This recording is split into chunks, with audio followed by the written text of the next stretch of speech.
Trans fats are a form of unsaturated fat, and they exist in two forms, which are natural and artificial trans fats.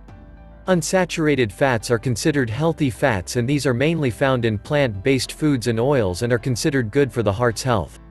Artificial trans fats are also known as partially hydrogenated oils because they are made by adding hydrogen to vegetable oil. These types of trans fats should be avoided as much as possible, as they raise your level of bad cholesterol and decrease good cholesterol and increase inflammation risk. On June 2018, the FDA banned the addition of trans fats to food, but there are still some foods that contain these fats. Products also manufactured before the ban came into effect were also allowed for distribution until 2021 in some cases. Reading the ingredient list on the products you purchase can help you identify if they contain trans fats. Let's look at some of the foods that still contain artificial trans fats that you should be avoiding. 1. Vegetable shortening. This is a solid fat at room temperature that is used in place of butter for baking and greasing pans. It was invented in the 1900s as a cheaper version of butter. Vegetable shortening is typically made by adding hydrogen to oils such as soybean oil and cottonseed oil. Because of its high fat content, many manufacturers have reduced the amounts of trans fats in their products, but some still contain these fats. To find out if a shortening contains trans fat, check if the ingredients list contains partially hydrogenated vegetable oil. 2. Microwavable popcorn. Air-popped popcorn is not only a good source of fiber, but it also contains antioxidants known as polyphenols that promote blood circulation and digestive health. However, some of the varieties of microwavable popcorn contain trans fats. Popcorn manufacturers prefer to use these trans fats because they remain in their solid form until heat is introduced through microwaving the bag, which melts the oil due to its high melting point. Apart from the artificial trans fats, microwavable popcorn also contain a flavoring known as diacetyl in its coating that has been linked to increased risk for lung cancer. To prevent any health risk from microwavable popcorn, go for brands that do not contain partially hydrogenated oil in their list of ingredients. You could also opt to play as safer and make your or air-popped popcorn, which is not only simple and cheaper to make but also healthier. 3. Fried fast foods.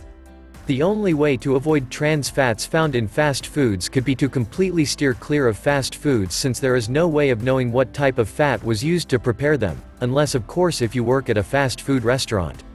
Common fast foods such as French fries, burgers, fried chicken, fried noodles and many others some of us can't seem to avoid could contain very high levels of trans fats. Considering that over 70 million adults in the United States are obese, with an additional 99 million people being overweight, it may be time to reconsider fast foods. A few factors to consider are that most of these foods require very high temperatures to cook, and because most of the oil used is vegetable oil, these high temperatures slightly increase the level of trans fats in the food.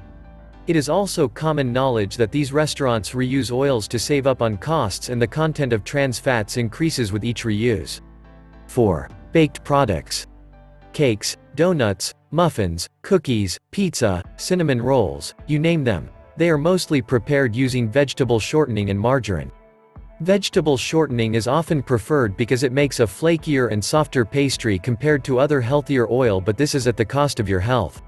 Both margarine and vegetable shortening are made by hydrogenating vegetable oils, therefore they are a rich source of trans fats.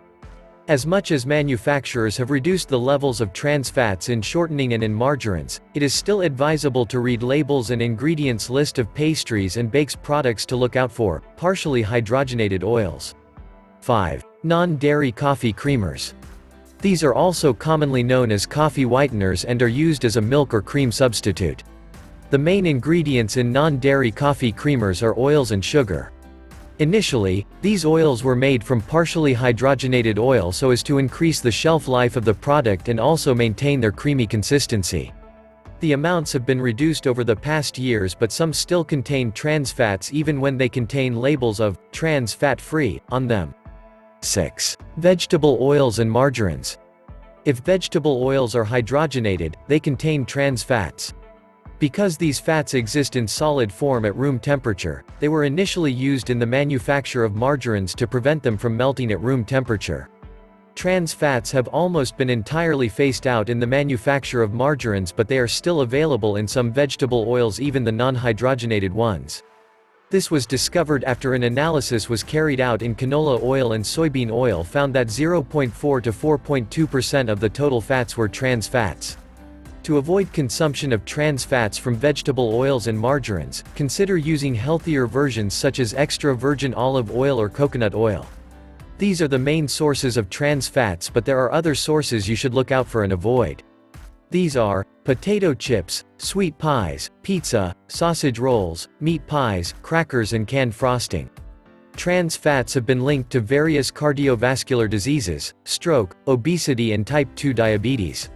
Cardiovascular diseases are the #1 leading cause of death globally, followed by stroke and diabetes being one of the top 10 causes of death. Because of this reason, cutting down on trans fats can greatly reduce your chances of developing any of these life-threatening conditions. An active lifestyle and healthy alternative diets such as fruits, vegetables, whole grains and low consumption of alcohol can also contribute to your overall health. If you found this video informative, please give it a thumbs up, and while at it, feel free to hit the subscribe button and notification bell to get notified each time we upload a new video.